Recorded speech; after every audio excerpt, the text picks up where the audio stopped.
জনতার দপ্তরে মুখ্যমন্ত্রী সরাসরি নজর রাখবো সেদিকেই।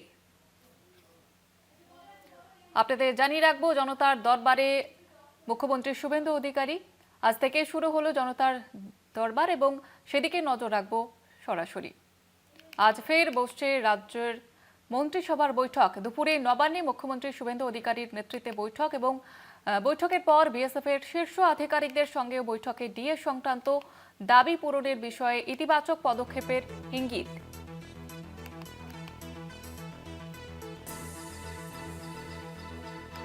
আপনাদের আবারও একবার জানিয়ে রাখবো, আজ নবান্নে মুখ্যমন্ত্রী শুভেন্দু অধিকারীর যে বৈঠকের পর বিএসএফ এর শীর্ষ আধিকারিকদের সঙ্গেও কিন্তু বৈঠক এবং এই বৈঠক থেকে একাধিক গুরুত্বপূর্ণ সিদ্ধান্ত নেওয়া হতে পারে। তার পাশাপাশি আপনাদের জানিয়ে রাখবো যে বিএসএফ এর শীর্ষ আধিকারিকদের সঙ্গে বৈঠক হবে, তারপর অন্যদিকে ডিএ নিয়ে গুরুত্বপূর্ণ সিদ্ধান্ত মন্ত্রিসভার বৈঠকে।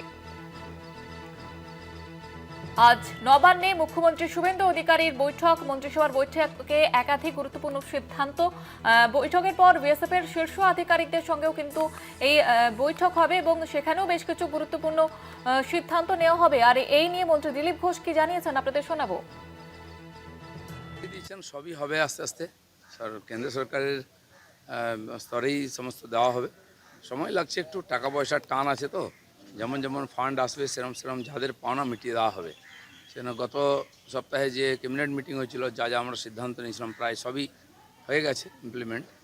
এবারে এই ধরনের কিছু পেন্ডিং বিষয় আছে, সেগুলো নিয়ে আজকে চর্চা হবে আর তার অ্যাকশান দেখতে পাবেন ধীরে ধীরে।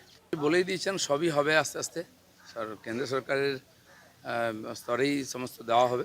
সময় লাগছে, একটু টাকা পয়সার টান আছে, তো যেমন যেমন ফান্ড আসবে সেরম সেরম যাদের পাওনা মিটিয়ে দেওয়া হবে। সেজন্য গত সপ্তাহে যে ক্যাবিনেট মিটিং হয়েছিল, যা যা আমরা সিদ্ধান্ত নিয়েছিলাম প্রায় সবই হয়ে গেছে ইমপ্লিমেন্ট। এবারে এই ধরনের কিছু পেন্ডিং বিষয় আছে, সেগুলো নিয়ে আজকে চর্চা হবে আর তার অ্যাকশান দেখতে পাবেন ধীরে ধীরে। বলেই দিয়েছে